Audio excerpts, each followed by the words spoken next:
the way that I hear you speak about your wife, Yeah. as it relates to your business, it's never, I am doing this in my business. I am going to the next level. I am looking to build. It's always we. Welcome to another episode of Full Transparency with Donnie Wiggins, where I give you a fly on the wall perspective of entrepreneurship and the entrepreneurs who are behind them doing the entrepreneuring. And every single week, I bring you an episode where we dive deep into entrepreneurship, either with me and you together taking some actionable steps, or I get to sit on the sofa with one of my successful friends. And that's exactly what we're doing today, y'all. When I heard this man pull up, he was outside at the door. I heard him. I said, "Who's at the door?" My assistant was like, "That's him." And I told everybody else in the room, like, get excited about this. Like, I actually look up to this person almost as a distant mentor. I don't think you even knew that. But I look up to this person as a distant mentor. He's certainly a friend. He's like family. And he's in high demand. So I am happy that the Jeremy, the Anderson, is sitting on this sofa with me today. What's up, Jeremy? What it do, sis? How you feeling? I am so excited to see you. Yes, man. Excited to see you too. Proud of you too. I see all the growth and elevation. I love it. Thank you. Yeah. Thank you. And this isn't just for the camera. Right. I truly am excited. I know how high in demand you are. You are always somewhere. You're always on the stage speaking somewhere. I talked to Ebony, your assistant. Your calendar is like this. So for you to make time to be here with me today means a tremendous amount. But you know, I value relationships and friendships, and I view you as a sister and a friend. Yeah. And I'm about to go into a sabbatical season. So the next 3 months, I'm about to just like take it super easy so I can really replenish. Wow. But when this opportunity came, I said, man, I got to pull up a sis. You know what I'm saying? Yeah. So for those of you who are being introduced to Jeremy for the very first time, he is a world-renowned speaker, one of the most incredible speakers that I have ever had an opportunity to witness in person, like in real life. You know how there are some people who you see them do great things. For example, some of my favorites are like Jim Rohn, Les Brown, Reverend Ike. You see these people who are speaking on stages and you're like, wow, they're larger than life. They're incredible. They can speak like this and it's impactful. And then they can speak like this and it's impactful. But you only get to experience them from a distance. I've had the pleasure of experiencing you front row. I've had the opportunity to see you and your impact and see the way that you translate your passion about a topic into the words. And then I've had the opportunity to scan a room and see how it's impacting the people. Like, how did you become such an amazing speaker? It's funny. I struggled a lot in school. I had a lot of failure in life. And what they thought was wrong with me is actually what was right with me. I've always been communicating. I've always been talking. I've always been getting in trouble. But now I get paid for it. Right. And so back in the day, my wife still thinks I turned Hulk and have a temper. But I'm like, I ain't broke no glass. I ain't through nothing in like 14 years. I've been made new. Like, I'm a new creature. Right. But there was a time when I had a real bad edge but I was very passionate. Yeah. And so now I put that passion, you know what I'm saying, into a positive space. Right. But there was a time when I really had that thing, like that dog, that aggression, that temper. But now I've grown and matured. So now when I take the stage and I'm really passionate about something, I'm just being me. Like, I don't try to be like anybody else. Like, I'm just naturally funny, goofy, passionate, very serious, very determined. And so when I step on stage, I just come with my authentic self. Like, people want that. Yeah. They don't want me to be nobody else. Like, they book me for me and my passion, and that's what I bring when I speak. Yep. Can we go back to Jeremy Anderson right at that transitional moment? So you say you were this guy that had like a lot of, did you use the word rage? Yeah, rage, anger, aggression. Yeah, I was a different person. Yeah. So you are that person. I want to know two things. Number one, what was your experience like that made you such an angry, enraged person? You know, growing up without my biological father, you know what I'm saying? Like, you know, moving around a lot when I was young, from Texas to Atlanta to New Jersey, 3 different cities each year in New Jersey, then Alabama. Like, we moved around a lot. I just wanted to be accepted. And when I felt shunned or I felt played, there was that aggression, there was that temper. And then you mix that with adulthood, and now I'm trapping, I'm moving work, selling weed by the pound, running nightclubs. Like, I'm in a much different lifestyle. And so there was that natural edge. about me, you know what I'm saying? Where I felt like people got to fear me to respect me. So I was just on some dodo stuff, you know what I'm saying? But as God changed my heart and I became a new creature, I'm much more poised now. Yeah. But I still got that passion inside me. I just channel it in the positive way. So for me, I lost everything. You know what I'm saying? Within 1 week, my Dope Connect got caught up with the feds. Our nightclub got shut down. Like, I literally lost everything. And I feel like God was like, okay, I took a road trip, long story short. My grandmama got me on the phone, loved on me. And she's like, baby, God can still use you. And I'm like, Grandma, I done pulled some kick doors. I done kidnapped some folk. Like, I've been on some crazy gangster stuff. God don't use you. You can't tell that story. But God done used me. You know what I'm saying? Somebody had took from me. And long story short, I surrendered. Yeah. You know what I'm saying? And she was like, yo, God can make you new again. Like, don't be so conceited in your sin and your mess. Like, God can still use you. And I was just like, after all of this, long story short, Donnie, I got baptized 14 years ago, changed my life, worked on my character, humbled myself, got mentors, got active in my local church, started giving back, started serving. And people started saying, yo, can you come here and share your story? Little churches, little schools here or there. And I began to do it. For okay. Because we know that there are a lot of people, we hear success stories all the time, and they usually have a very humble beginning story, something that was heavily related to a broken parent household or some type of trauma that occurred or some type of street life. Right. And there's somebody who's watching this and they're thinking like, man, I really want to be an entrepreneur, but I'm embarrassed of my past. I really want to be an entrepreneur, but people will judge me because if they Google me and my criminal background history, these things are going to come up. Your grandmother made a call to you and said, God can still use you. Yeah. It doesn't just go from that straight to I have all of the confidence in the world to start sharing my story. If you can recall like that first time you stepped on a stage or in a room, like what was that first one?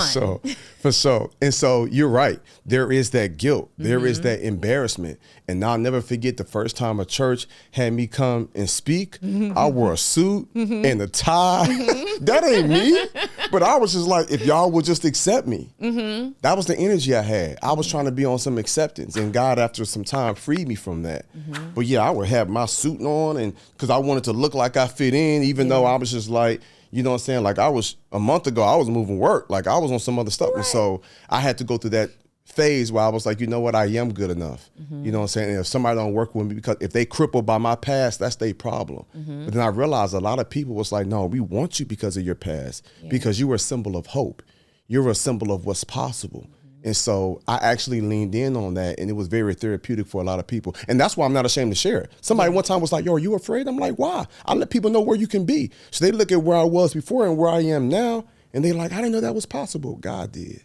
And that's the energy I walk with. Yeah. What was the first speaking engagement, though? The first time you stepped on that stage, you have your suit, you have your tie. Was it a church that booked you first? It was. And did grandma get you into that church? No, it was actually the church that I grew up in.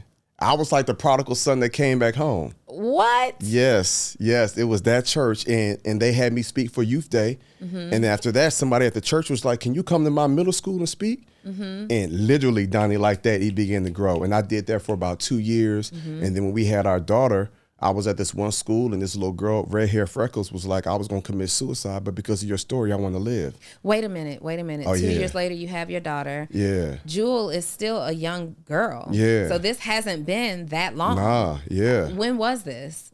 So it's been 11 years now since I quit my job and went all in. Okay. Yeah. Okay. So you come across this young lady, and she's like, listen, I heard you speak. Basically, you saved my life. Absolutely. She was crying and everything. It took me like a minute to calm her down after my presentation. All the kids left the gym. The principal's like, somebody want to meet you. She was like hyperventilating. She's like, thank you. You saved my life. I'm thinking like, it ain't that deep. She's like, I plan on committing suicide. They caught me slipping out the back door, made me come to this stupid assembly. But I'm so glad I did, because then she looks at her arm. She's like, now I know weapons will form, but they won't prosper because I'm more than a conqueror. So all the stuff I'm giving, our kids be writing on their arm and stuff. Yeah, what age group is this? She was like maybe 13. What? Yeah, she was 13. She was writing on her arm all my quotes and stuff, and I was just like, wow. Went home and told my wife, had to make her breakfast to get her in the spirit. I said, hey, God is calling me to quit my job. She was like, well, what he say about me? Tracy don't play. Well, what did he say about me? I'm like, nothing. You keep working, right? Because she worked for the government. Yeah. So I'm like, your salary and healthcare benefits will carry us. I'm about to leave my job. She's like, nah, bro, I'm quitting my job too. What was your job at that time? I was working for a school called Wyotech. It was like a technology school. Okay. So I was like a recruiter that would travel around and give presentations. And so, you know what I'm saying, we were doing well. We were making 6 figures a year. We had just built our first little house, like 1,800 square feet, hardwood floors. You couldn't tell where I came from. That was major. That's everything. Everything. Yeah. You know what I'm saying? And so my wife was like, yo, I'm going all in too. And I was just like, okay, that's different. Like, you gonna quit your job? Because everybody talk about the love languages, physical touch, acts of service, words of affirmation. Security is my wife's physical touch. When she checked that bank account, it's like, yeah, we good. That's what hit it for her. We can make some decisions. So for her to quit her job, I was like, man, what that say about me? You know what I'm saying? Because a bunch of cats be like, bro, I want my wife. How come my wife? It's like cats probably watch this podcast right now, and they like, I'm gonna show this to my wife, and my wife won't support me like your way. All right, well, you got to ask yourself, bro, why don't your wife support you the way my wife supported mine? She saw me change my ways. You know what I'm saying? Like, I was trying to keep the dope life away from her, but when I was running nightclubs, Tracy would be there at the door. You know what I'm saying? So y'all are married and you're living this hustler. I wasn't married. We wasn't y'all married. Were together, we though. was together. Okay, y'all together. So right. she got to see, because that's the thing. Sometimes the person who ends up being the wife, they never got to experience that part of the dangerous, the bad decisions, the mismanagement of money. And Tracy got to see it. She's seen it. Yes. She would be the one at the club collecting the door. And let me tell you something. It's certain chicks that I gave VIP. She ain't let them in VIP. She's like, no, babe. The general admission line is over there. Hey, that's my friend.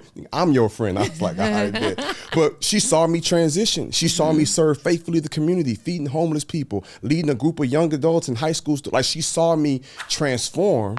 She saw me being committed to speaking. And so she obviously saw something in me. So when I be meeting cats like, yo, what can I do to get my wife to support me the way your wife supports you? I'm like, bro, you got to support you on a consistent basis. Women are attracted to consistency. Yes. You know what I'm saying? Like, women are attracted to people keeping their word. Women are attracted to people going above and beyond. You know what I'm saying? There's enough average people out here. So you got to separate yourself. So my wife was just like, yo, as much as I love security in this job, I see what you're doing and I'm going to stand behind you.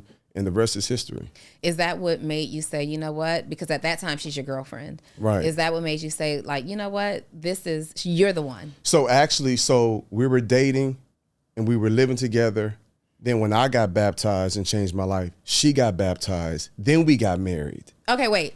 Was Tracy in the streets too? Like, right? Nah, she was not. Was she always like, were you the street guy dating the cool, clean cut girl? Or Tracy was the Tracy college. about that life? She was about that life. She was crazy. I remember when I first spent the night at her crib, I was under the pillow. She had a big old butcher knife. No way. That's when I knew. I said, this nigga crazy. Bro. Like, I don't know where she on. You know what I'm saying? But she had AKA. She went to a HBCU, Alabama A&M. You know what I'm saying? And so magna cum laude or summa cum laude, whatever is the highest one. She was always hella smart. She even had an internship with the FBI. Like, she ice cold with it. Yeah. So she was never about that street life, but though she had that edge about her, you know what I'm saying? And so, yeah. Tracy's quiet is always the quiet one. But she dangerous. You got to see her on spades, though. It's always, I would love to be her spades partner. Oh, y'all would kill it. I would love to be me and her undefeated.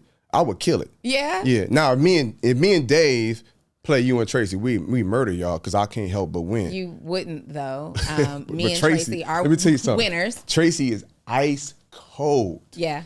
She be tricking me sometimes. I thought we was in one accord. She's like, but I really knew you didn't have them books, and I got you. I'm thinking like, man, she anointed. Like, but that's the theme of y'all's whole relationship. Yeah. Tracy has your back. Absolutely. Like, from the very moment that I met, not even the moment that I met you guys, because I knew you for quite some time before I ever came to your home. But I remember, I honestly, if I'm being totally transparent, first time I come to your house, we had, I think it was Chef Stryker, who prepared this whole. I think it was Beasley. Before Stryker came. Yeah, it was Beasley who prepared this whole lavish meal with the lamb chops, the green beans, his shrimp and grits, the way he does them. But Tracy wouldn't come downstairs and talk to me. Oh yeah, she was upstairs working. And I was like, where's your wife? Where's Tracy? You know, you're like, oh, she's up there working. And I was like, oh, that's how I took it. Right.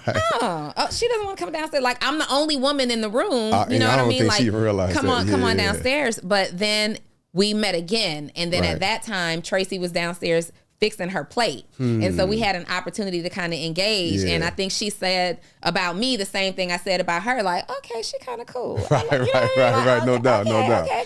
And then the third time, she actually stayed down there. And the way that I hear you speak about your wife as it relates to your business, it's never, I am doing this in my business. I am going to the next level. I am looking to build. It's always we. Hey, are you a service-based entrepreneur that helps your clients or customers get some type of result, but you're struggling to post and communicate your message on social media? You don't know how to type a caption that connects and gets people's attention and converts them from just someone who's following you on social to becoming your customer or your client? Great news is that's my superpower. So I'm sending you 3 text messages every single day, excluding major holidays, directly to your phone of exactly what you need to post to get people to buy and convert them into clients and customers. All you have to do is join my program, Post to Paid, and you can do so by texting the words Post to Paid to 404-737-2767. And the best news is just $37 a month. So hurry up, send me the text. I'm looking for it now. Absolutely. Because I wouldn't have been here. I wouldn't be where I am at the level, commanding the price I'm commanding. Like we wouldn't have the infrastructure. Like I've been a talent. I ain't set up not one bank account, not one EIN number. I don't even know I can spell taxes, but I don't know how to file tax. Like she handles everything, all of our investments, like crypto, Forex, everything she does. It's all her. I'm just the one, like, just let me know when you book my flight and when the driver gonna pick me up, and I'm gonna get the microphone. They got my lapel or countryman mic, and I'm gonna do my thing. So she handles everything else on the back end. Yeah. And we make a beautiful team. Now I'm gonna be honest, full transparency. Yeah. Me and Tracy are so opposite, and I struggle with that because I'm like, man, let's go get it. I'm trying to get the bag. You know what I'm saying? And she's like very reserved. So I used to think back in the day, she ain't had the faith I had because she would be pumping the brakes on stuff. And I don't like that because I'm like, yo, this is what I want to do though. And you telling me not right now or not the time. So through marriage counseling, and then when we realized our disc assessment, I'm a high D and a high I. She a high S and a high C. I'm on offense, she on defense.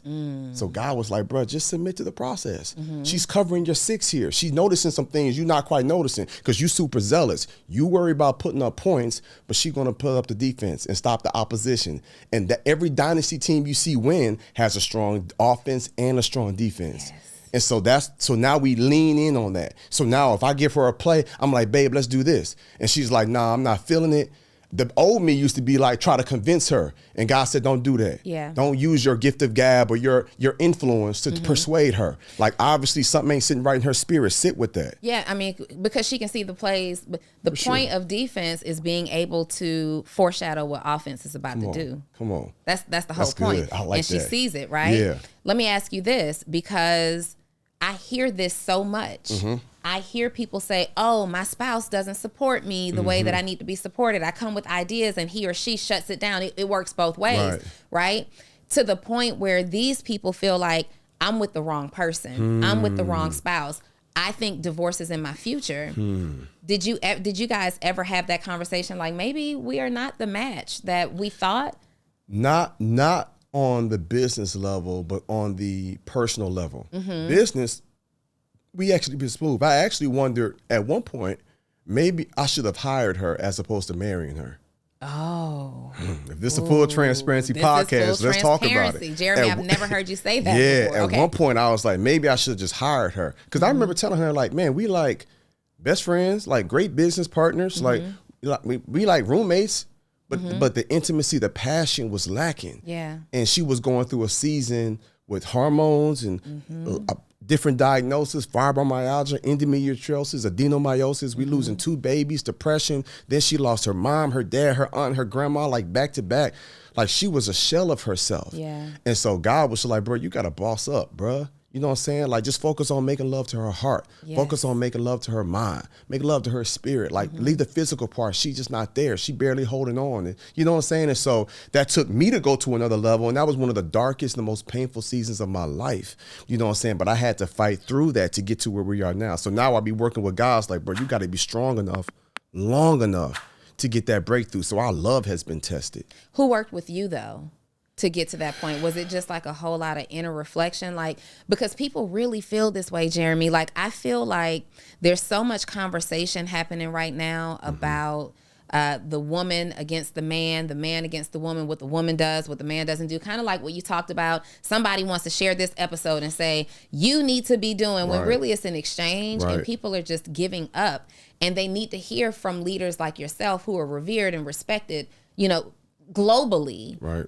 Who was was it prayer? Was it a friend? Was it a coach? Yeah, so I read in the word, it says that there is safety in a multitude of counsel. So the more people you seek counsel from, the best position you put yourself in to win. So I got mentors, Mason West, E.T., Big Shan, you know what I'm saying? But then my time with God. There were some years I will be waking up at 3 o'clock in the morning, not just because I'm trying to be super holy. I'm like, I got that monster inside me, Donnie. You know what I'm saying? Like, I need as much time with God before I start interacting with people. Before my wife wake up, before my kids get up, let me make sure I got my spirit man together so I can be the husband and father I'm supposed to, because I'm battling some stuff internally. So it was really a council of people I would talk to. I was on some men's prayer line groups. Like, community is everything. People hear us talking about community and getting in the room. They think that's just something we saying. We like, nah, we telling y'all. And so those are some of the things I began to do to grow into that space so that I could be the husband she needed me to be. You know what I'm saying? But that was probably that was one of the darkest seasons of my life, just trying to navigate that space where I feel like, okay, but what about me? Because you know what I'm saying? Because it's like, okay, but what about what I need? I understand what you're going through. Yeah, but it's like, but on the inside, I'm dying here. And so often in relationships, people talk about 50-50. There is no 50-50. You give 100%. I give 100%. Yes. And so God was like, your love is really going to be tested when she can only give 54 or 32%. Can you still give 100%? When y'all not having sex and y'all not making love and her body is failing her and she in a dark place, can you keep your mind pure and keep your body pure and no pornography, no masturbation? You just locked in 9 months in a row, loving her, still taking her on date nights, still washing dishes, still running her bags, like her bath water, like, can you do that to love her? You know what I'm saying? Like, your love is my love has been battle tested. You feel me? And so that was a dark season, but the humanity that I saw in her, I was like, man, she's struggling too. Yeah. So I was like, all right, God, so I need you to keep filling me with your spirit so I can love her the way she needs to be loved, because she quit her job. She quit her career. She put all that on pause to support me. So let me put my feelings on pause to support her. And then I'll have counselors, people I could talk to so I ain't lose my mind. I've been off that macho stuff. Can't nobody tell me nothing. Nah, bro, I need help. I need help. I need help. I need help. I need help. I need help. Like, I need help. You got to say, like, people are so afraid to ask for help because they associate that pride. Help with pride and ego and weakness. Nah. And help makes you strong. Speaking of, like, I hear E.T. say it all the time. I've heard Steve Harvey say this. I've heard Bishop Jake say this. Get you the helpmate in a woman, in a wife, and watch your life as a man take off to the next level. Facts. Do you believe that you'd still be at this time the same Jeremy Anderson had you done it without Tracy? No, nor would I have done it without a woman. See, cats don't understand. I've met some guys, super tall, muscular, millions of dollars. I'm like, bro, you ain't on my level though. Because you don't get to this level when you can take care of somebody else. It's one thing for you to take care of you, and you building your body, you building your business, you building your bank account, all that's cool. But when you can take care of somebody else's heart, when you can take care of somebody else's mind, when you can take care of somebody else's body, and you can please them year after year and keep them enticed and keep them in tune with you, like, that's when you really show, when you're willing to sacrifice. Yeah. The reason that we revere like firemen or the people in the military and we say thank you for your service, you put your life on the line. Like, that's why I'm sitting here comfortable, happy, and kicking it in the land of the free because of the brave. It's like, that's a different type of energy. So I be telling cats that's single, like, yes, you are a grown adult male. You become a man. You become a man when it's like, now I'm taking care of somebody else. Now I got children. Now I got a wife. Now I got people that's depending on me. Now I move past my needs and all my focus and attention goes to you. And that's the man I had to grow to become. Because I ain't just wake up like this, but it's years of self-reflection, years of reading, years of sitting at the feet of mentors and prayer groups and just kind of learning and self-discovery, trying to kill that old me so the new me can emerge. And then asking God, like, man, help me see what my wife dealing with, what she's struggling with. I'm like, okay, it's this right here. You know what she told me a few months ago in counseling? She said, baby, I'm 10 years tired. I said, damn. I ain't never heard that. She said, I'm 10 years tired. She was like, it's always a business idea. It's always a company. We buying all these 18-wheelers and buying all these trucks full of with Alex. She's like, it's always a nonprofit. We put 20 more kids in school in South Africa. She's like, it's always something. I'm tired. I'm like, we shutting it down. We trimming it down. We going to give you back your piece. We going to hire some more people so you can just coast, right? But when she said, I'm 10 years tired, I realized where I failed. Tell me where. See, I would go to Tracy and say, hey, babe, I got this idea. I think this can generate massive revenue. We can make another 1.5. Do you think this makes sense? And she would say, you know what? It does. I'd be like, bet, let's do it. I never asked her, do you have the bandwidth? Do you have the capacity to do this? Do you have the time? Does it make sense? Of course it does. Come on, Donnie. But you didn't ask me if I wanted to or if I have the mental capacity to do it. Jeremy. I felt like the biggest failure. I'm in a marriage counseling session. My wife got tears in her eyes saying, I'm 10 years tired.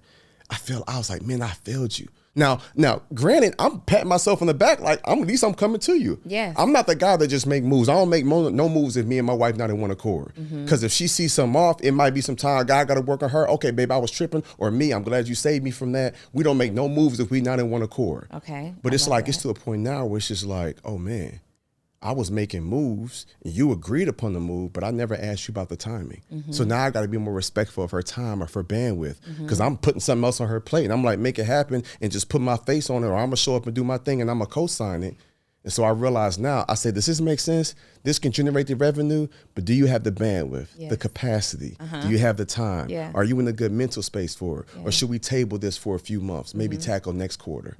And that shifted everything in our marriage. I mean, because at some point you got to ask yourself, like, am I just trying to make all the money? What are we making the money for? Are we still in alignment with the purpose? Right. And sometimes we can get so disconnected from the purpose that the things that we're doing just feels like a bunch of busy work. Even though this is high yielding revenue busy work, it still felt like busy work to her. Like I totally fully understand that. But you said that you felt like you failed her. I feel like I understand in that moment. You felt like in this moment I failed, but you also got to recognize the life that you've been able to provide and all of the things, not just even for your family. We're going to get into talking about your students, but I want to make sure you actually know that. Like, sure, you feel a way in that moment because she's making a very painful statement, right? But Jeremy, you changed everybody's life in that family. Like your children are walking into inheritance. They won't come from the same broken family that you came from. They won't have to hustle in the streets. They've got nannies and people who take them back and forth to school. People who, when mommy and daddy are busy, they're just not sitting in idle time. Tracy has options. You said something earlier about her love language being security. What it really is options. Like, there are women like her who want to wake up and know that I have the option to work hard today or the option to relax. I have the option to be a boss today or an option to be a classroom parent today, like volunteering at the kids' school. And you got to know that you did that. And you got to feel proud of the fact that you did that. What men dream to be in a position to something as simple as not having their wife pay 50% of rent or mortgage. You have literally shifted. Like if you stopped working right now, you Gucci. Good. Yeah. So and I need to do a better job of that. I ain't gonna hold you. You know what I'm saying? Because right now she's getting her eyelashes done, a facial, then maybe a massage. Like she out kicking it right now. She kicking it. Right. You know, and then earlier today, this morning, she dropped off, she's the PTA at my daughter's school. I'm like, look at you, PTA mom. So she's in that space now. And it feels good to be able to have afforded her that. But I don't stay there often. I ain't gonna lie. I am a high-powered, high-functioning, like I want to get it. It's like, okay, that's great, but I want more. Yeah. And so I appreciate the pause to say, okay, but yeah, you dropped the ball some, but you give yourself some credit, but I probably don't do that enough. Because I know me, the old me would be lazy. The old me would just relish in, look at what I did, though. That's a fact. I'm like, I ain't on that. But it is still important to honor our men. And letting you know that we see you, we recognize you, we celebrate you, we're proud of you, because you really do carry the weight of the world on your shoulders. Like at the end of the day, no matter how much support you have from the community, from your family, it's on you. It's kind of like how they say, moms take the bulk of being the parent. No matter what's going on, that mom is going to always be the one who shows up, right? Well, in this dynamic, no matter what's going on, with Tracy's support, without Tracy's support, with the community, without the community, you still have a responsibility because you've accepted this responsibility of leadership and providership. Right. And we see that you're doing an incredible job. Appreciate it. We keep talking about this energy. Yeah. You wake up with this dog energy. You wake up. This energy has helped you build a multi-million-dollar speaking empire. First of all, the energy is natural. You're not on any, like, I'm over here vibrating off of your frequency. I had some, I don't drink coffee, but I had some espresso. I had a caramel macchiato because I needed the energy this morning, right? And I'm over here like with that jittery feeling, but I'm trying to figure out, is it the espresso because I drank that 2 hours ago? Or is it Jeremy's energy it's me. that's radiating? Like, it's magnetizing for real.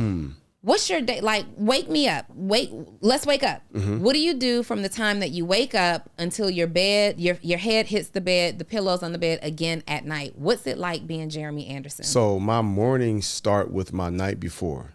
My mornings start with my night before. Yeah. So I wake up anywhere between around 4 o'clock in the morning. Whew.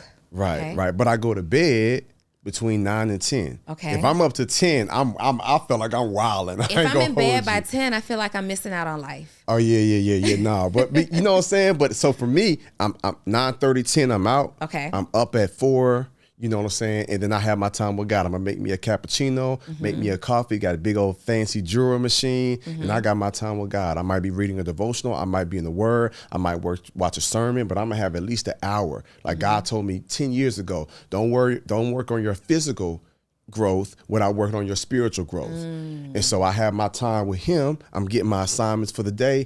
Then I hit the gym, do my thing, have my protein shake, and then by then the kids getting up and we get them off to school, or driver picking me up and I'm off to the airport. Yeah. So that's kind of how my morning's set. And that's why I have such productive days that I have. It's because of my early evenings and then my super early mornings. And then that gives me the mental bandwidth. Yeah. I'm on that wavelength now. Like I need to have, because the older I get, I'm more and more of an introvert, believe it or not. So though I got this energy, I'm like an ambivert. Sometimes I just want to be away, just give me 5 people. But then sometimes it's like, okay, I can kind of do a larger crowd. Like in Best Fest, my anxiety was through the roof. Oh, me too. Anxiety was through the roof. I was so ready to go. I'm like, I got to get out of here. I got to go. Like, I had peopled out. Yeah. Oh, for sure. For sure. And the months leading, when Shadi hit me, I was just like, anxiety was there. But it was just so many people and so much energy. And then you feel like you got to match that energy. But it's just like, sometimes I'm like, man, I just want to be in the cut for real. And so, I balance it out. But my morning ritual is key. And then after I work out, I get in the hot tub. I have that thing about 95 degrees outside, especially when it's cool now, when it's kind of fall, and just soak for a half an hour or so, and then get the kids going. Do you believe that your morning routine has everything to do with your success in the day? A large amount of it, because everybody in the team feeds off of me and my energy. My chief operating officer, Nicole Crumpler, she's a beast, right? She runs all of our businesses. She hit me 2 days ago and was like, Jay, I feel like you're not good. And if you're not good, the whole team not good. Let's talk. I was like, wow, she in tune with me. I wasn't good. You weren't good. I wasn't good. And she felt that energy. She felt that, and she was like, let's talk. I got to make sure you're good. She doesn't let people go from our company that were hella talented, but she's in protection of my peace.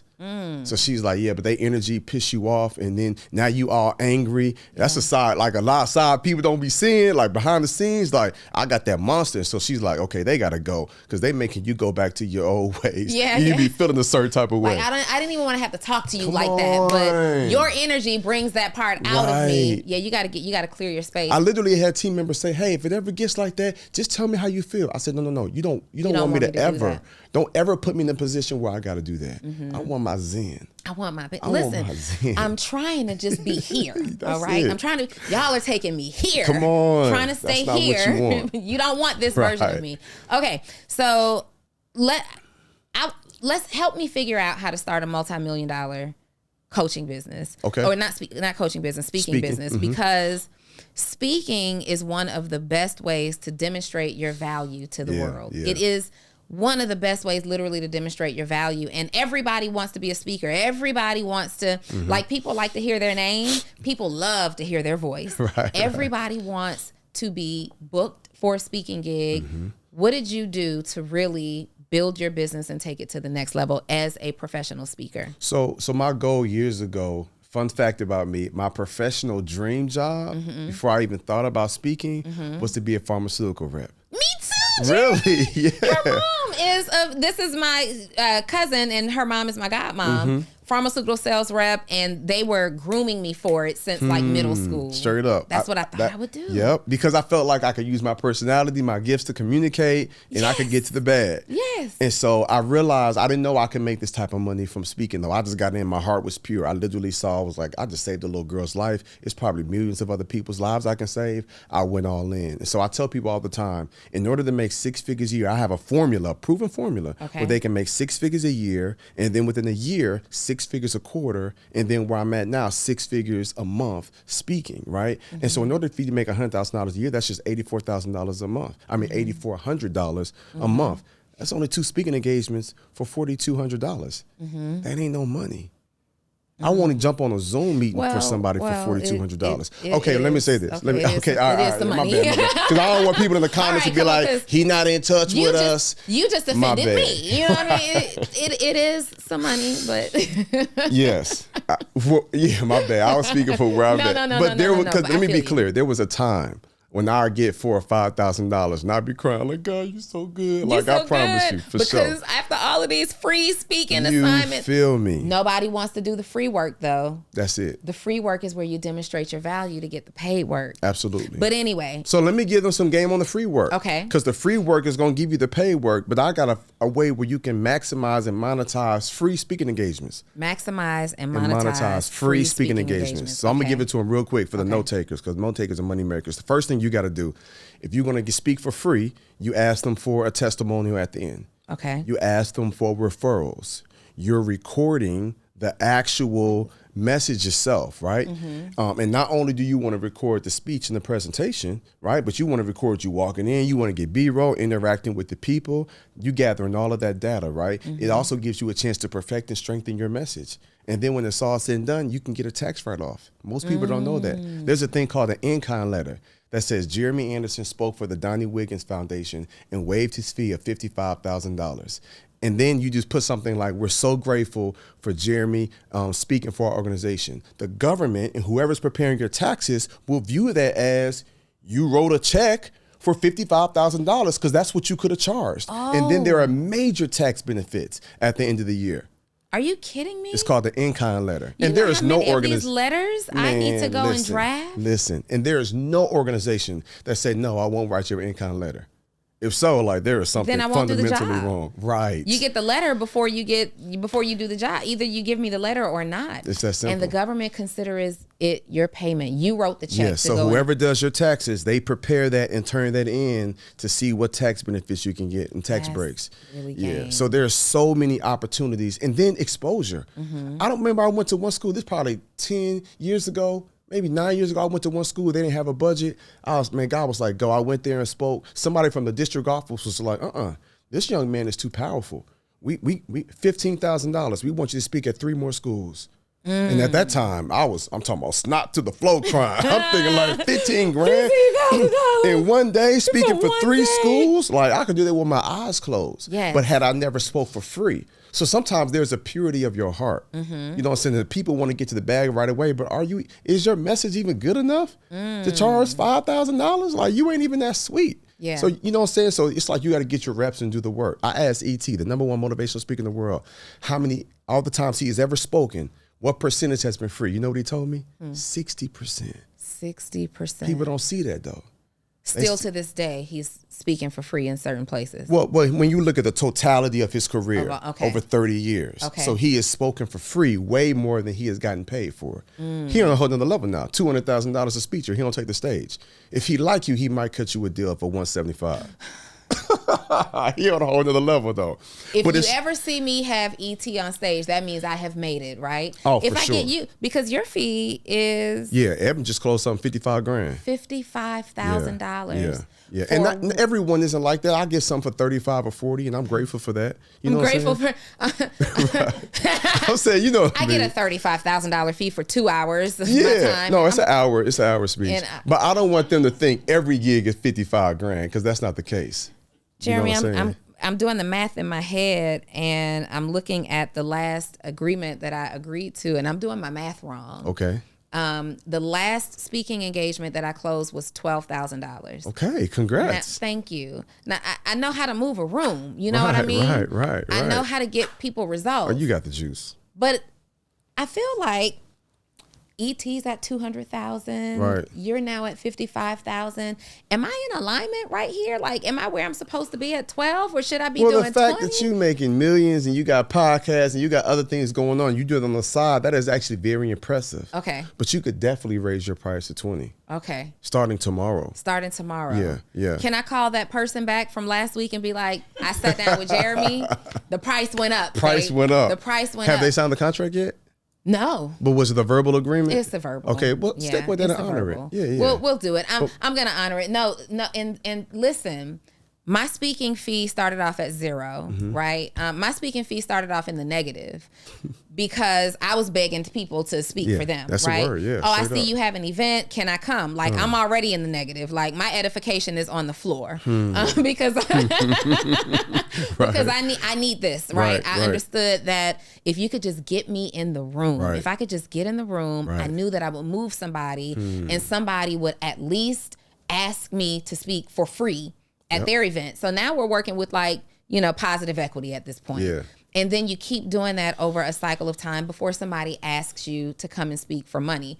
But when your girl got the very first assignment out of state, come on, and they paid that first class round trip, come on, that 5-star hotel, come on, there's no going back. No. I am hello, my name is Donni Wiggins. I'm a business coach and a professional speaker. Absolutely. It's just, so how did you get the confidence to charge that very first time? So before you was outside, Ashley complimented me on my Gucci shades. She was like, "Ooh, I like them."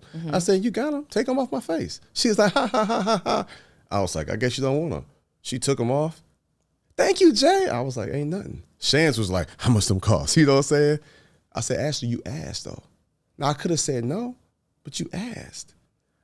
When I first got my first $20,000, I just asked $20,000. They was like, "We can't, but we can do 15." I was like, "Bet, I'll take it." Because I was at like 8 or 12 grand.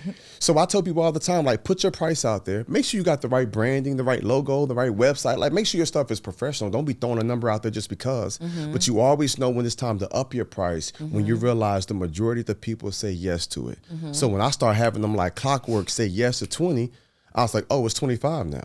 Half of them might not be able to swing 25. Some might come back at 18, but the ones that do have it changes the game. And then I'm going to give your people, because you my sister and my friend, I'm going to give your folks the full game. Put on your website, when they fill out the name of the person that wants to book you, like the booking form, the last question should be estimated budget of a speaker.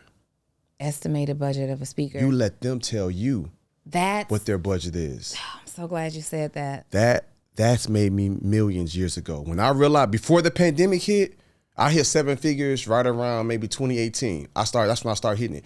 But because previous years, I let them tell me. Now, if they come back and it's like, oh, our budget's, only 18,000. Well, Ebony will say, okay, well, Jeremy's fee is at that time like 25,000. Is that budget firm? Is there some wiggle room? We don't want budget to be the reason Jeremy doesn't speak. I love that language. Yeah. And then they say, you know what? Let me talk to Dan in accounting and see. And then they come back, you know what? We can do 25. All inclusive though, right? Yep. We'll take care of his flight and travel. You just ask, but you put that there and you let them tell you. So what I'm getting from this, though, is the conversation around the booking is the most important thing. I'm thinking back to a conversation I was having with someone that was trying to book me. First of all, in my opinion, correct me if I'm wrong, one of the biggest things that you can do wrong is try to, once you've reached a certain level of success, one of the biggest things that you can do wrong is try to negotiate your own speaking gigs. Like, somebody else should be doing that, because absolutely, Ebony has the time and the tact to say, well, we don't want the reason that Jeremy doesn't speak to be budget, right? We don't want budget to be the reason that he doesn't speak. My response, if they say they don't have it, is, oh, okay, well, sorry, maybe next time. Like, I don't have the time or the desire to go back and forth with you negotiating my fee. And it feels a way for me to sit there and negotiate my fee. But I love everything about that question. Like, I study the psychology of sales and people, and even there is an area where it pertains to my speaking career where I fail. In coaching, my price is my price is my price. There is no wavering from that. But in your speaking fee or in your speaking career, you might do something for free. You might do something for $35,000. You might do something for $5,000. It kind of just really depends. So the mood of the industry is that speakers are negotiable. Right. I will not negotiate. Right. But somebody else should and could be negotiating. Absolutely. And you don't start, I don't want them to miss this. You don't, when someone says, what is your speaking fee? What is the estimated budget of your speakers? I believe that's how you worded that. Why is that so important? So, because when they're filling out the booking form, they might put a number that's too low, or they might put one even higher. I remember the first time somebody put 20000, but they didn't put the comma. But it said 20,000. And Tracy was like, oh, they don't have the budget. They only got $2,000, but I'm still gonna reach out to them. I said, don't do me. Maybe they meant to put that extra zero, and indeed they did. And I was like, price went up. Price went up. You know what I'm saying? When I realized that, like years ago, I was just like, whoa. And so you put it there. Now, if you're on the phone with them and they say, what's your fee? Well, then I would definitely say, okay, my fee is $15,000 or $20,000, whatever it is. Go ahead and say it, and then say, does that match within your budget? But if you ask them, hey, well, what is your budget? After they've asked you the price, you put the power in their hands. Yeah. Yeah. So in the podcasting world, if you're talking about relationships, if you're talking about something controversial, if you're giving people how-to game for their business, those are typically the platforms that are the most popular. They blow up, right? In the speaking world, is there like a message, a familiar message, or areas that if you want to be paid top dollar as a speaker, you may want to consider these type of conversations?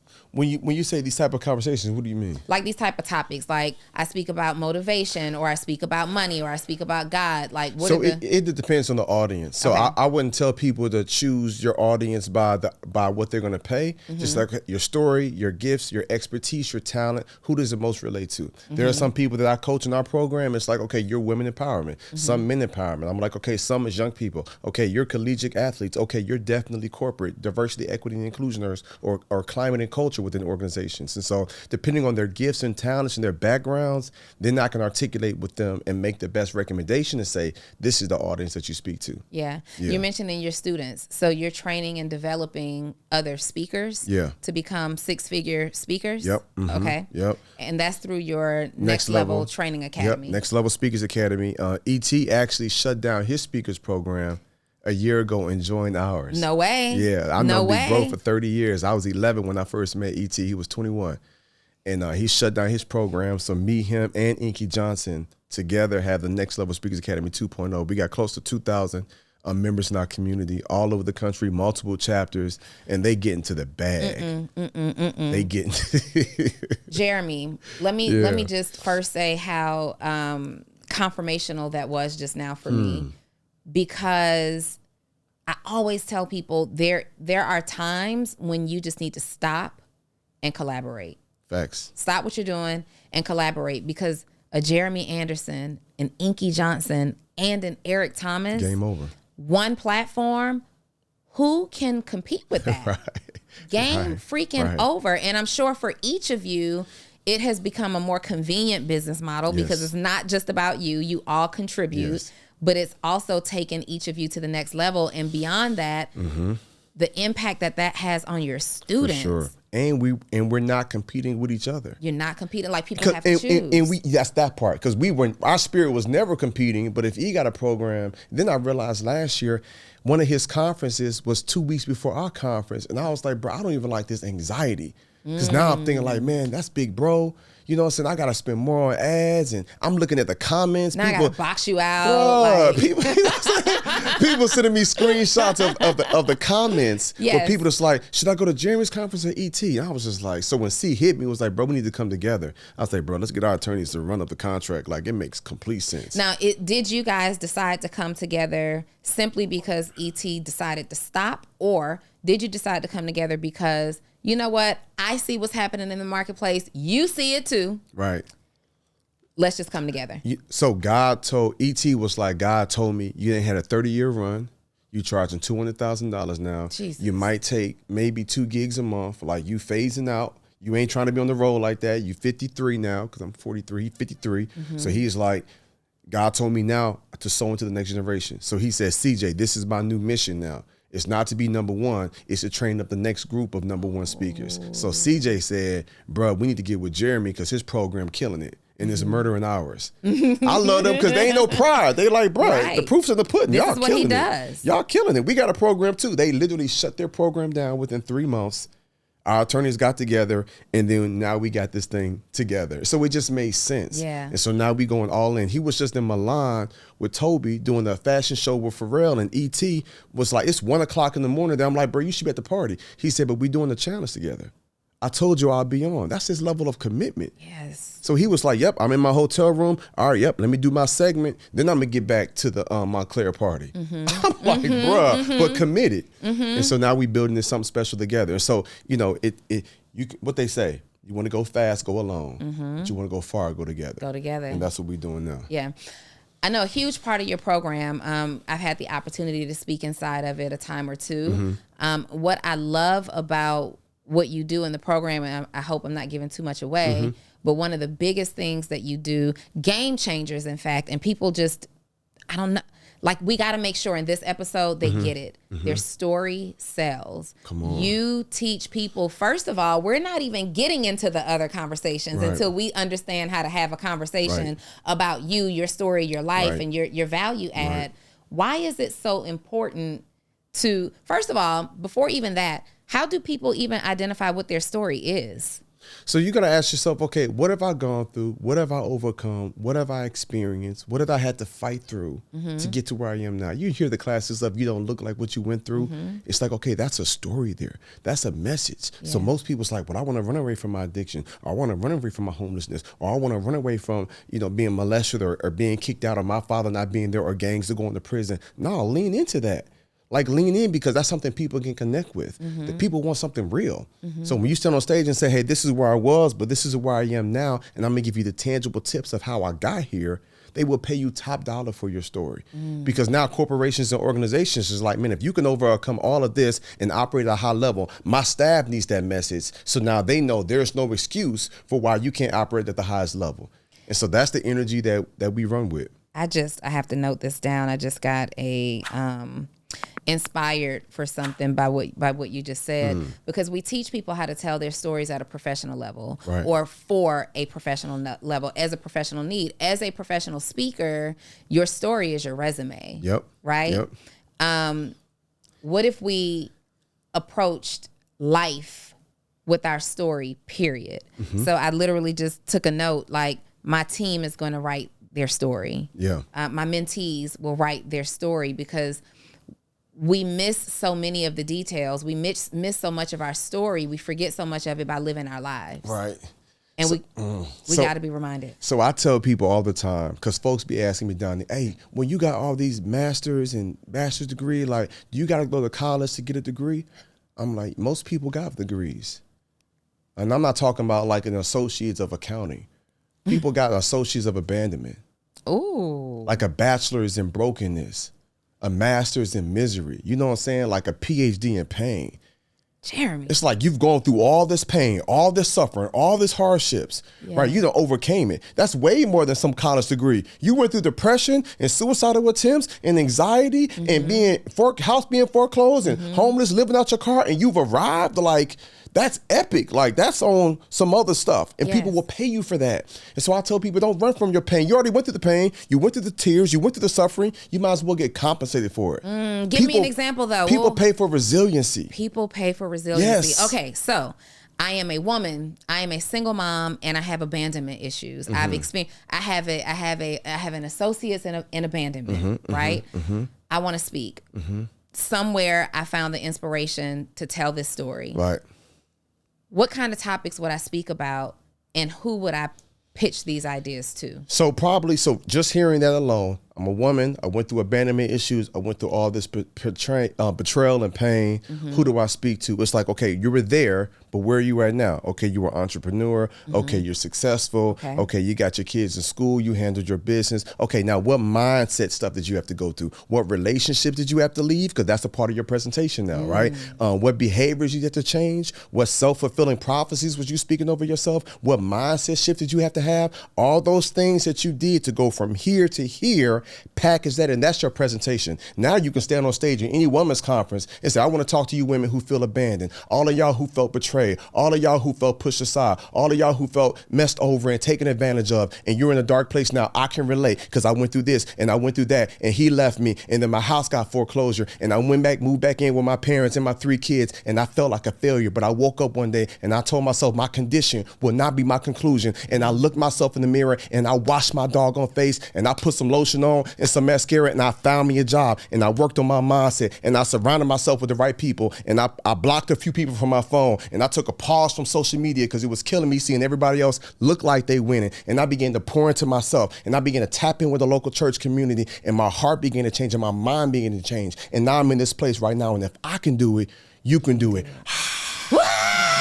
They in the audience going crazy. Your story is sellable. Facts. Your pain is profitable. Come on. I like that. Somebody text that to me. Your story is sellable. Your pain is profitable. That's good. Get me on a call on Wednesday. Get me on one of your Zooms. I will do it too. I'm going in. I'm ready to go in. I like that. Now we figured it out. I understand you recalled some things for me. I know what I've been through. I can see the timeline of my story. If I literally write it out, like we got to go back old school, get that piece of paper out, draw that timeline, put these dashes and down lines to say what happened during this time frame. I got it. You just gave me the framework for how to tell my story, but bring it back around to something positive by finishing the story with what I'm doing now, encouraging the audience. Now, I did that for free. I need to make some money. Right.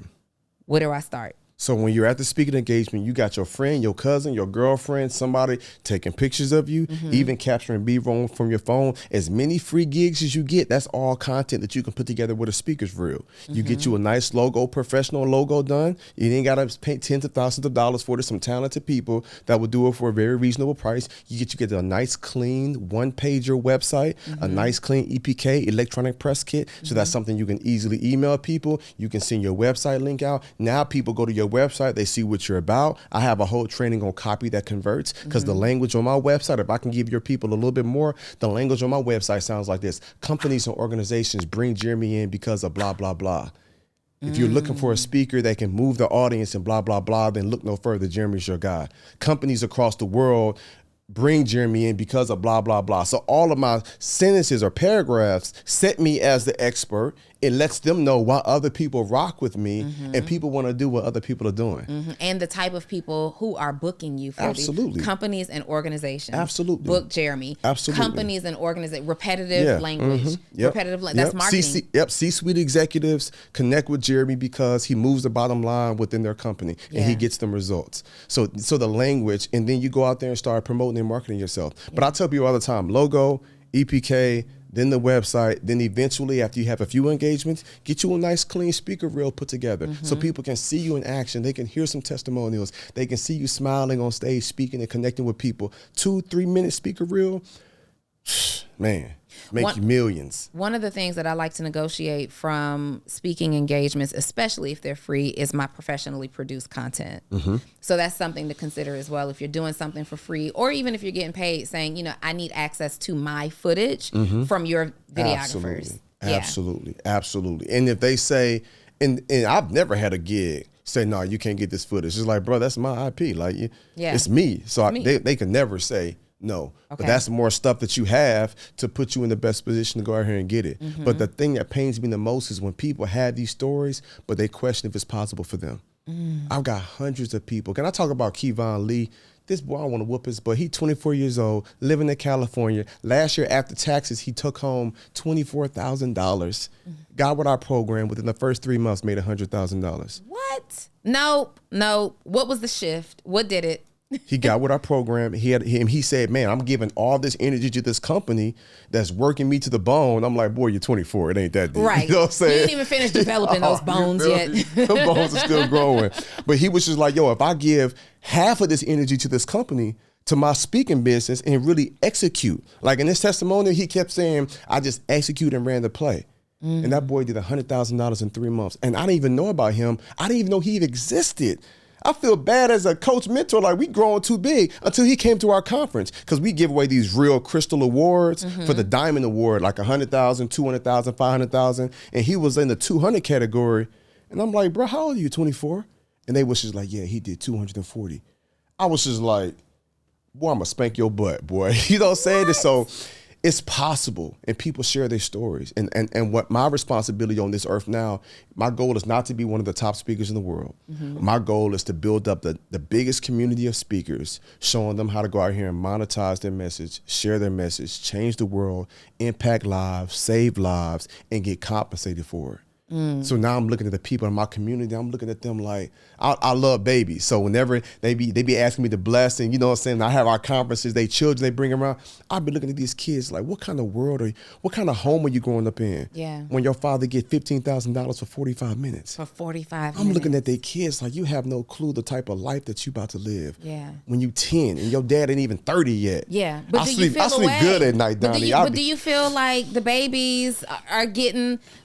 So on one hand, you can say the babies are getting a false sense of reality, but then you like, no, the reality that they're getting is very true, because the struggle and the poverty and all of that, that's false for them.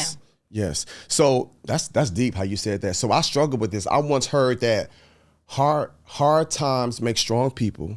Strong people make easy times. Easy times make weak people. Easy times make weak people. So think about it. Hard times make strong people. Me and you, it wasn't a cakewalk, right? And strong people make easy times for their family. But those easy times can produce weak people. So now I'm on my daughter's head. See, I'm like, okay, boy, I done invested all this money into this book that your book dropped. Like, now you got to sell it and you got to pay me back. She's like, but you're my dad. I'm like, I'm your investor. Like, don't play with it. Don't play with it. That's why when we go to South Africa, she feeding the homeless people. Like, she's volunteering. So I got to keep my kids grounded. She was like, Daddy, how many millions do we actually have in the account? I'm like, stop asking me questions like that, girl. I'll whoop your butt. Go sit down somewhere. You know what I'm saying? Like, so, but at the same time, I used to feel E.T. like, E.T., what we going to do? E.T. was like, no, walk in that. Because my daughter would be like, Daddy, they ain't got no more first class seats. And I'd be like, boo, no, but at least we going to Tampa. Like, on 33B, baby. We in 33B. And she like, and my kids be like, huh, what we going to do? Daddy, these seats. I'm like, I'm going to whoop your, but he was like, bruh, lean in. That's what they accustomed to. There were some people in certain countries, in certain worlds, they feel like royalty. He was like, bro, your kids on some royalty stuff. This is what they've got accustomed to. Just make sure they got pure hearts, pure minds, make sure they love people, make sure they don't worship it. They keep worshiping God, but he was just like, bruh, like that's what we supposed to do. Our kids are supposed to travel a certain type of way. They're supposed to have a certain type of lifestyle. My wife was like, we ain't got to throw this big extravagant party with actors and different skits and stuff going on and food trucks. We ain't got to do that every year. I said, why not? She was like, we ain't had that when we grew up. I said, because we was broke. Yes. We was broke. They're not broke. Their reality is different. Come on. So I'm like, shoot, every single year that my babies have a birthday, like we going all out because we can afford it. It's a different lifestyle now. And so I tell people all the time, like, that's what drives me, to be able to do more for my family, do more for my wife, my kids, my mom, my dad, like to be able to do more for our community, the people that we're supporting and sponsoring in college in South Africa. Like, that's what drives me. I don't need much. Yeah. You know what I'm saying? But to be able to do more for others and to put other people in other positions. You know, Jeremy, it's easy to say that now that you have money. Right. Because before we had some money, it was, I need, I have to do this, I have to do this. For sure. Right? Absolutely. It's so easy to say. I'm thinking about you as you're talking about Jewel and how, you know, hey, CEO, Donni Wiggins here, and I am so excited to announce my new mentorship group is dropping. You may have already heard about it, but I wanted you to hear it from the horse's mouth directly from me. My new mentorship group, Actionable CEO, for entrepreneurs who are interested in professional growth, personal growth, and financial growth. You want to learn from me. Y'all have been asking for this for the last 3 years, and I have finally brought Actionable CEO back to serve you every single week. Direct mentorship from me. You will also hear from other people who are in my community that I believe will be greatly impactful to you. You're going to get behind the scenes. We're going to be spending some time together live. This is not pre-recorded. This is live mentorship. So if you are an entrepreneur and you want to be connected, feel connected, you want to elevate your brand, you want to elevate your life, you want to elevate your level of success, Actionable CEO is for you. ActionableCEO.com. See you there. So she's like, she recognizes the riches, so to speak, and she wants more. My daughter doesn't want any of it. I would buy her stuff like over the years, and she's like, Mommy, I don't need this. I don't need that. Deja, what do you need? I don't need anything. I don't. And I have a different worry. Because she got to see your kids came at a time where at birth, you were already on your way up, right? Right.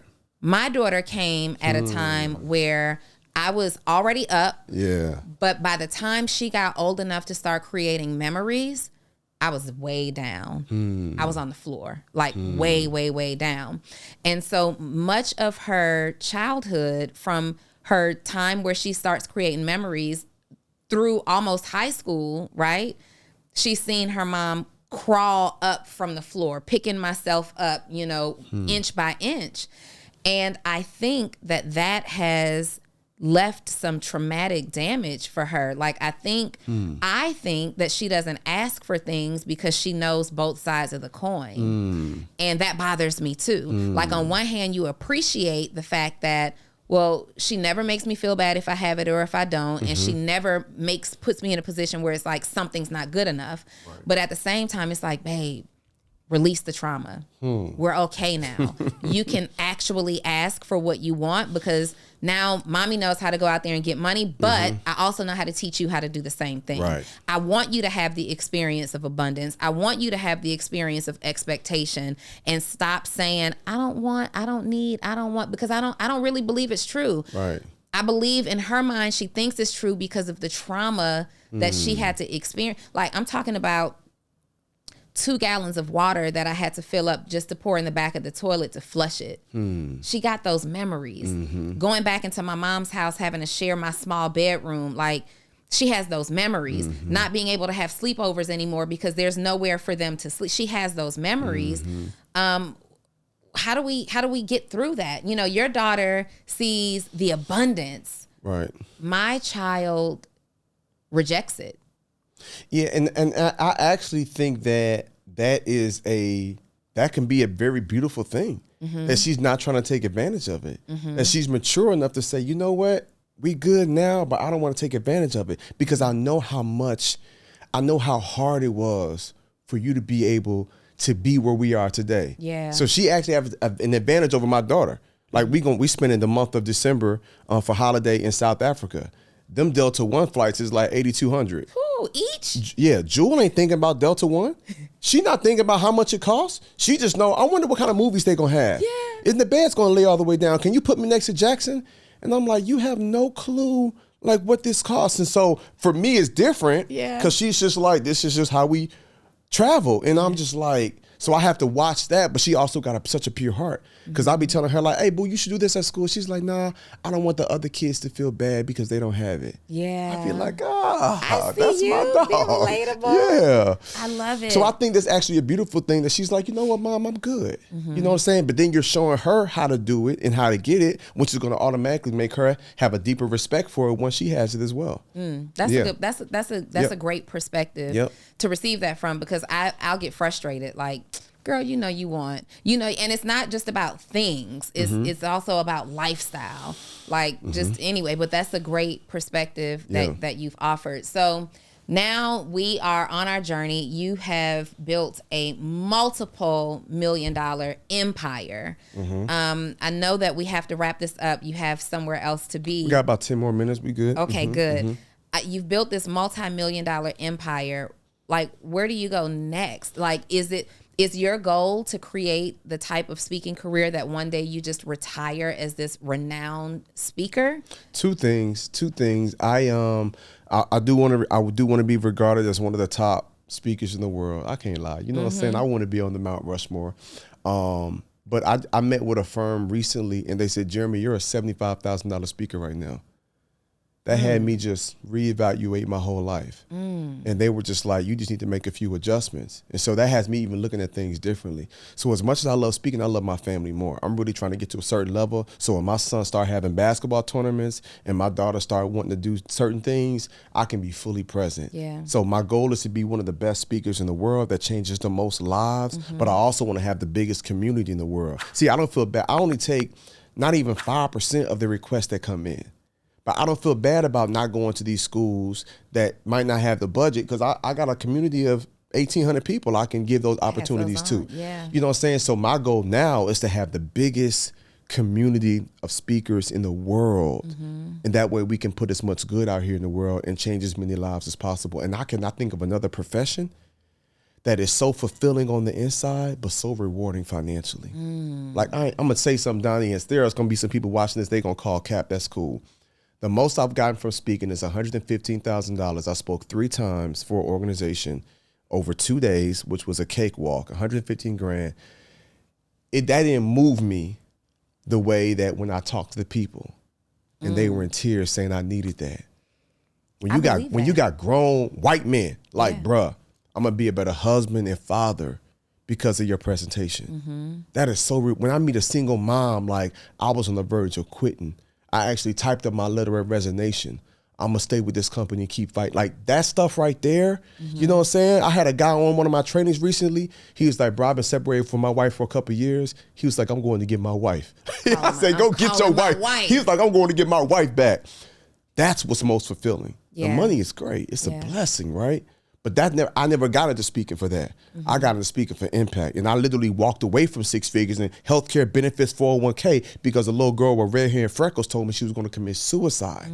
So that's what drives me. So I'm on some discipleship stuff. I ain't going to hold you, Donnie. I'm on some like, how can I multiply? Well, Jeremy, I'm one person. I can only travel but so much. But the more people I can help monetize their message and turn their pain into purpose, the more I can do that, the more I can go out here and change the world. So I really want to be a mentor to tens of thousands of people. So my goal now is like, how do I have the biggest speaking community in the world? Yeah. And then the more money I make, the more impact. We put 40 kids through college a few years ago, and we just put 20 more at the College of Cape Town. We got a whole partnership with them. 20 more kids we just put in college. Our nonprofit feeds 1,000 people a week in South Africa.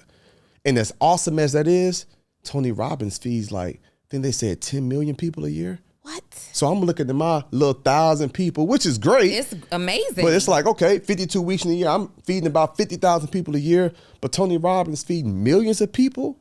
I'm like, I want to feed millions of people. I'm competitive too. I want to feed millions you know of people. What I'm saying? I'm not feeding 1,000 people. So that's what so that's what drives me to be able to do more. Yeah. Yep.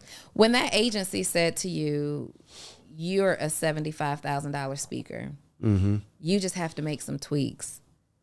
What were the tweaks, if you can share, that they suggested you make? Yeah, some of it they said was timing and then industry, right? So I'm with a firm now that represents me.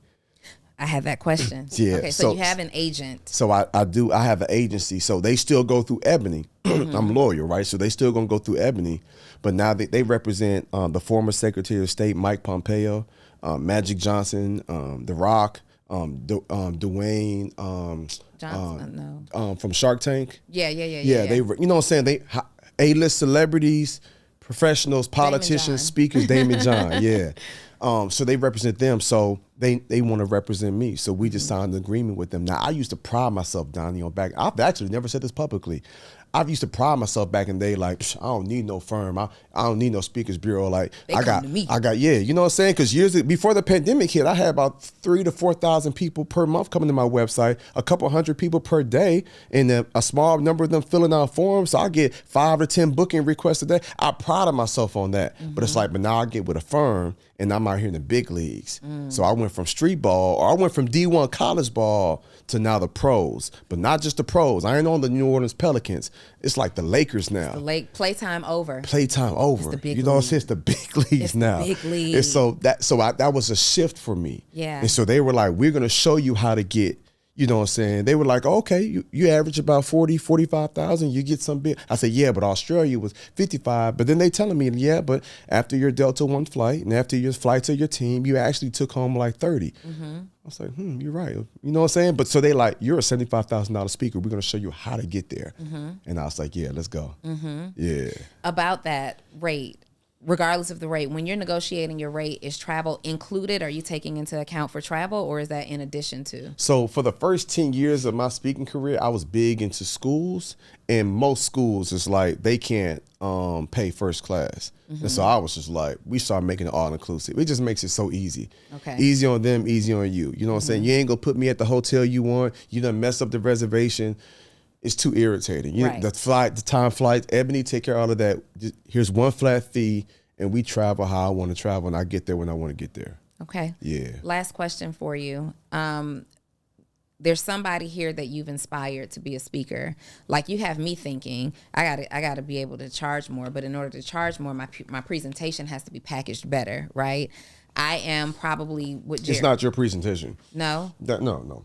No. I had nothing to do with I heard you speak and share all the podcasts. You got the juice. I ain't worried about that at all. It's just when they hit your website, what are those things that you stand for? What are those things you're going to speak? What value you going to bring? That's all it is. Whether it's corporate, whether it's women empowerment, whether it's entrepreneur conferences, like ClickFunnels need to be bringing you in to speak for their annual Funnel Hackers Live. Like you got to just figure out what's their audience, and then you name your price. Can I do both? Can I do entrepreneurship and women's empowerment? Absolutely. Yeah, it's 100%. not confusing. 100%. See, I'm glad you said that, because I would have told somebody, just pick one first, get real good at that, stick with it. But maybe because I've proven myself. That's it. Okay. Now, if somebody's a beginner speaker, don't be out here trying to speak to entrepreneurs. Like, are you even a stellar entrepreneur? Right. You know what I'm saying? Now, what qualifies you to be a woman speaker is you're a woman. You done went through some things. Yeah. But I tell people all the time, like, it's possible to kind of have a crossover. So for me, I was getting opportunities all over the place, but my website was primarily in the educational space, middle schools, high schools, colleges. I remember that. Then I crossed over to the corporate space, right? And so I tell people all the time, like, it's possible for you to say, hey, as a woman, I'd be great for a women's conference, but I'll also be great for entrepreneur events as well. The way that you communicate the value, hey, as a woman, I'd be great for your women's conference, but I'd also be valuable at an entrepreneur's conference as well. I would never have positioned it that way.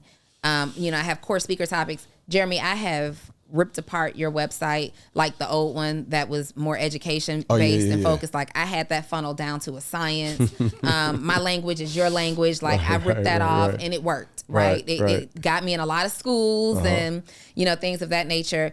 This is one of those conversations that we need a part 2 of. Yeah. So I want to bring you back because we are running short on time on your schedule. You probably have to get to the airport. I'm going to tell you about a school tour we're going to do too. Please. I want to leave time for you to say that, but we have to have you back because I have so many more questions. Good. Guys, one of the benefits of having a podcast is that you get to ask questions that not for myself, of course, for you guys, that this man charges thousands of dollars for. So tell us, please, about the schools. Oh, because Ebony reached out. I think I'm a part of the school tour. Okay, yes. So I was meeting with a superintendent at one of the districts here in Atlanta, and he was just like, bruh, I need you in all my schools. I spoke for thousands of his teachers to kick off the year.